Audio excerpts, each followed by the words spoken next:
नमस्कार साथियों, निर्माण क्लासेज अयोध्या में आपका हार्दिक स्वागत है। आज शनिवार है, करंट के नए इशू के साथ। ठीक है, आज कुछ चुने हुए प्रश्न हैं जिसमें एक बहुत इम्पॉर्टेंट क्वेश्चन है आपका, विश्व की सर्वाधिक 100 सशक्त महिलाएं या ये कहिए सशक्ततम महिलाएं कौन सी हैं। फोर्ब्स सूची हर साल इन्हें बताती है और आप मान के चलिए लगभग हर वर्ष यहाँ से प्रश्न भी आता है, तो छोटी छोटी बातों को आप इग्नोर नहीं कर सकते हैं। ठीक है, हर साल आता है। ठीक, तो आज देखते हैं क्या क्या बातें हैं, क्या क्या नहीं हैं।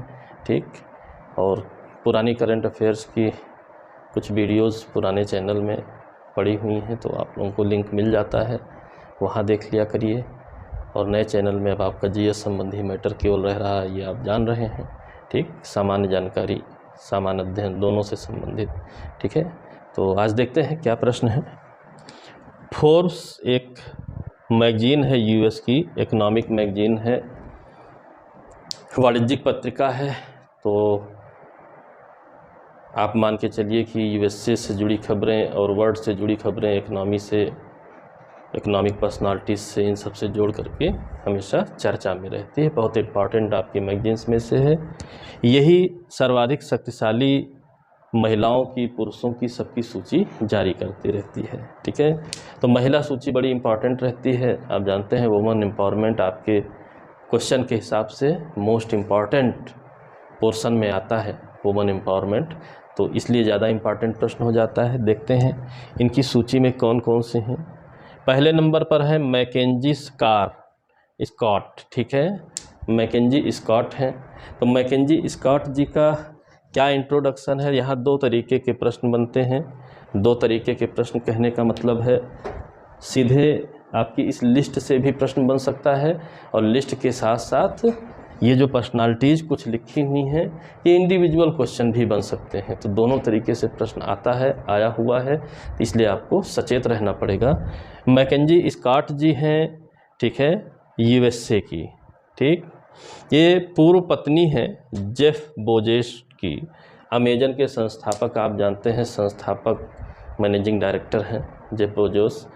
ये भी स्वयं भी आप जानते हैं कि प्रश्न कई बार आए हैं, तो उन्हीं की पत्नी है मैकेंजी स्कॉट जी।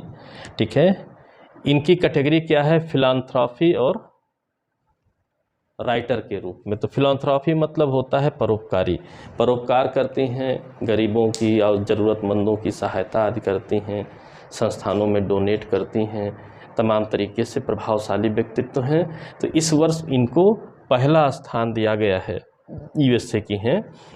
ठीक है, परोपकारी भी हैं, लेखिका भी हैं, और पूर्व पत्नी है जेफ बेजोस की, जो कि अमेजन के संस्थापक रहे हैं। उनके बारे में आप जानते हैं। ठीक, ये 10 साल बाद हुआ है। अभी तक लगातार, ठीक है, लगातार 10 वर्षों तक, ठीक, पहले नंबर पर एक ही महिला थी, ठीक है, जिनका नाम है एंजेला मार्केल।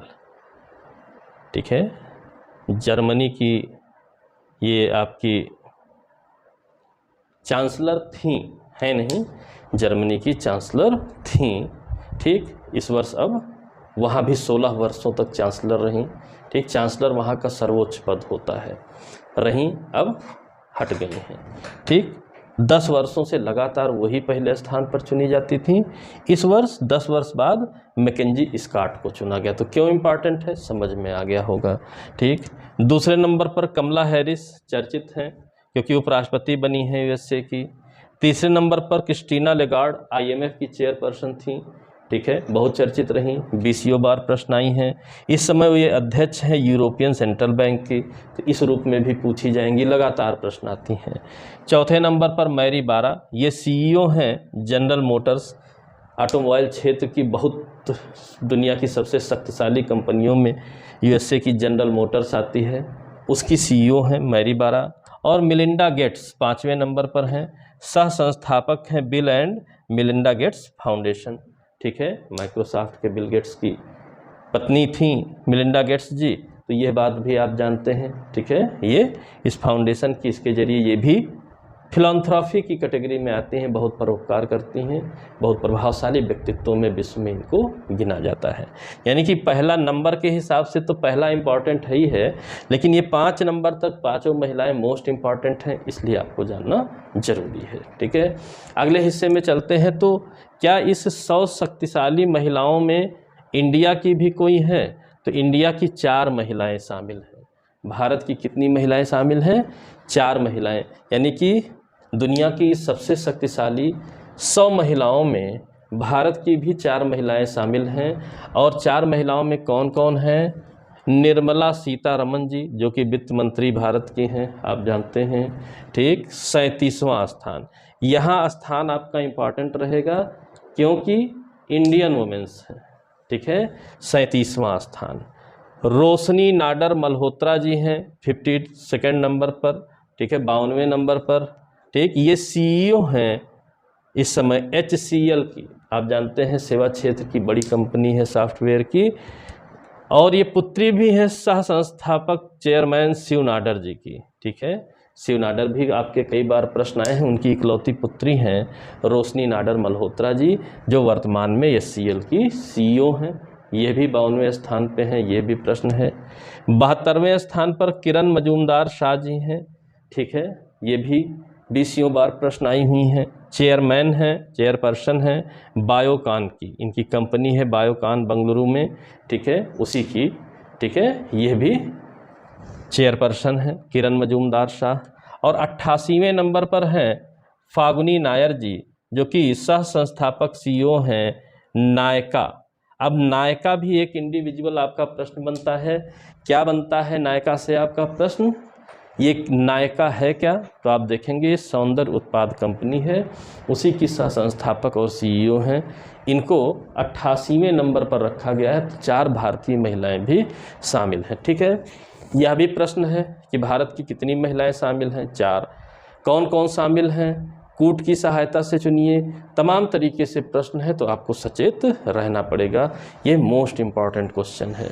इन महिलाओं को जो विदेश की हैं के बारे में भी जानना है और भारतीय महिलाओं के बारे में ज़्यादा अच्छे से जानना है। मान के चलिए कि प्रश्न 99.99% श्योर है कि यहाँ से आएगा ही आएगा, क्योंकि हमेशा आता है। ठीक, अगला एक छोटा सा बात है, मौद्रिक नीति मॉनेटरी पॉलिसी जारी होती रहती है। यह द्वैमासिक जारी होती है। ठीक है, चर्चा में रहा है किसी भी repo rate, reverse repo rate, किसी भी रेट में कोई बदलाव नहीं किया गया, इसलिए फ़िलहाल पढ़ने की ज़रूरत नहीं, क्योंकि क्या रेट इंटरेस्ट क्या है नहीं पढ़ना है, इसलिए कि हर दूसरे महीने बदलाव की संभावना रहती है। लेकिन चर्चा में रहता है, इकोनॉमी का ट्रेडिशनल क्वेश्चन है, इसलिए आपने पढ़ा क्या? मॉनेटरी पॉलिसी मौद्रिक नीति कितने दिनों में जारी होती है? अब द्वैमासिक होती है, यानी कि साल भर में एक वित्तीय वर्ष में 6 बार आएगी। ठीक है, पहले त्रैमासिक होती थी, इस टाइप से था, अब द्विमासिक हो गया। हर 2 महीने में समीक्षा की जाएगी, ताकि देश को आर्थिक सशक्तिकरण की ओर मोड़ा जा सके, मेंटेन किया जा सके, मुद्रा की स्वास्थ्य को बेहतर बनाया जा सके। ठीक है, फिर है अगला क्वेश्चन, ये भी आता रहता है, सुरक्षा परिषद के नए अस्थायी सदस्य चुने गए हैं। ठीक है, आप जानते हैं सुरक्षा परिषद में 15 मेंबर्स होते हैं, 5 अस्थायी हैं और 10 अस्थायी हैं। ठीक है, 5 अस्थायी के निर्वाचन की कोई बात नहीं होती, क्योंकि वो परमानेंट मेंबर्स हैं, हमेशा के लिए हैं। ठीक है, तो उनसे कोई मतलब नहीं है। अब बात आई अस्थायी चुने जाते हैं, हर 2 वर्ष में ये हट जाते हैं, 2-2 वर्ष का कार्यकाल होता है सभी का। ठीक, तो 5 जो चुने गए हैं वो कौन हैं? अल्बानिया, ब्राज़ील, घाना, गैबन और UAE, 5 ये चुने गए हैं 1 जनवरी 2022 से। ठीक है, इनका 31 दिसंबर 2023 तक कार्यकाल रहेगा 2 वर्ष का। ठीक, फिर 1 जनवरी 2024 से नए कोई सदस्य आ जाएंगे, चुन लिए जाएंगे। ठीक है, तो ये 5 नए सदस्य चुने गए हैं। भारत की क्या इस समय स्थिति है? भारत वर्तमान में 21 से सदस्य है, 1 जनवरी 2021 से है तो इस वर्ष 31 दिसंबर 2022 तक ये रहेगा, 2 वर्षों तक। ठीक, तो सिंपल सा प्रश्न है, 8वीं बार भारत चुना गया है, 8वीं बार सदस्य बना है। ठीक है, ध्यान रखे रहिएगा, मोस्ट इम्पॉर्टेंट है इंडिया के बारे में कि कितनी बार अभी तक हो चुका है, 8 बार। वर्तमान जो टाइम पीरियड चल रहा है वो 8वें नंबर का है, 8वीं बार सदस्य बना है। ठीक, सर्वाधिक कौन फिर रहा है, सर्वाधिक कौन रहा है, तो सर्वाधिक बार 11 बार रहा है जापान। ठीक है, 11 बार रहा है जापान। और देखिए ब्राज़ील इस वर्ष चुन लिया गया है, इस वर्ष 2 वर्ष के लिए, तो ब्राज़ील भी अब 11वीं बार हो गया। यानी कि अगर पूछे कि अभी तक कौन रहा 11वीं बार, 11 बार जापान रहा। और वर्तमान में सर्वाधिक बार चुना जाने वाला कौन सा देश है, तो वर्तमान में सदस्यता जारी हो गई है 1 जनवरी 2022 से, तो ब्राज़ील 11वीं बार सदस्यता ग्रहण किया है सुरक्षा परिषद की। तो ये है वर्तमान का सर्वाधिक समय चुना जाने वाला, सर्वाधिक बार चुना जाने वाला सदस्य है ब्राज़ील। भारत अभी 8वीं बार हुआ है। तो ऐसी छोटी बातों पर आपको ध्यान देना रहेगा, नहीं देंगे तो गड़बड़ हो जाएगी, तो ये ध्यान देना ही पड़ेगा। ठीक, एक और बात चर्चा में रहती है, लेकिन जो बात चर्चा में रहती है वो प्रश्न नहीं है, बल्कि उसकी जड़ प्रश्न है। ठीक है, भारत पाक संबंधों पर कुछ कहने की ज़रूरत नहीं है, आपको बहुत अच्छे से पता है। रही सही कसर मीडिया पूरा कर देती है। ठीक है, तमाम तरीके से न्यूज़ आप लोगों को मिलती रहती हैं। अब आपको क्या जानना है, हर वर्ष 1 जनवरी और 1 जुलाई को, हर वर्ष, पिछले वर्ष नहीं हुआ था क्योंकि कोरोना फैला था, 1 जनवरी और 1 जुलाई को परमाणु संस्थान और कैदियों की सूची का आदान प्रदान होता है। यानी भारत अपने परमाणु संस्थानों और पाकिस्तान के जो कैदी हैं यहाँ पर, उनकी सूची सौंपता है, उनके बारे में बताता है। तो वहीं पाकिस्तान अपने परमाणु संस्थानों और भारत के जो कैदी वहाँ पर हैं उनके बारे में बताता है। 2 बार साल में ये लिस्ट आदान प्रदान होती है। ठीक है, 1 जनवरी और 1 जुलाई को, यानी कि भारत के राजनयिक यहाँ पाकिस्तान के उच्चायोग को सौंपते हैं और वहाँ पाकिस्तान में पाकिस्तान के राजनयिक भारत के उच्चायोग को लिस्ट सौंपते हैं। यह बहुत दिनों से 1992 से ये क्रम चला आ रहा है। अब बात आई, क्या पूछेगा, अब पूछेगा कि परमाणु संस्थानों की सूची का आदान प्रदान करने का समझौता कब हुआ। ठीक है, तो 31 दिसंबर 1988 को यह समझौता हुआ, यह पूछेगा आपसे। ठीक, कैदियों की सूची का आदान प्रदान करने का समझौता कब हुआ, 31 मई 2008 को हुआ, यह आपका प्रश्न है। यानी कि परमाणु सूची के आदान प्रदान का समझौता 1988 में, कैदियों की सूची के आदान प्रदान का समझौता 2008 में, और पहली परमाणु संस्थानों की सूची जो सौंपी गई थी पहली बार 1992 में सौंपी गई थी। यानी कि समझौता तो 88 में हुआ, लेकिन आदान प्रदान 92 से शुरू हुआ, तब से निरंतर चलता रह रहा है, निरंतर चलता रह रहा है। और निरंतर प्रश्न भी कई बार आया हुआ है, तो आपको ऐसी बातों को ध्यान रखना रहेगा। ठीक, फिर हैं संजीव मेहता जी चर्चा में रहे। ठीक, कभी कभी फिक्की, एसोचैम, इन संस्थाओं के भी जो अध्यक्ष चुने जाते हैं, नए चुने जाते हैं, वो पूछे जाते हैं। तो कभी कभी के लिए मोस्ट इम्पॉर्टेंट क्वेश्चन है, संजीव मेहता कौन है, ये नए अध्यक्ष बने हैं फिक्की के, ये एक क्वेश्चन हो गया। अब बात आई दूसरा क्वेश्चन, ये फिक्की क्या है, फिक्की का फुल फॉर्म कई बार पूछा हुआ है। तो फिक्की है federation of Indian chamber of commerce and industry. यानी कि जो वाणिज्यिक सिस्टम है आपका, व्यापारिक सिस्टम है आपका, उसी से रिलेटेड संस्था है।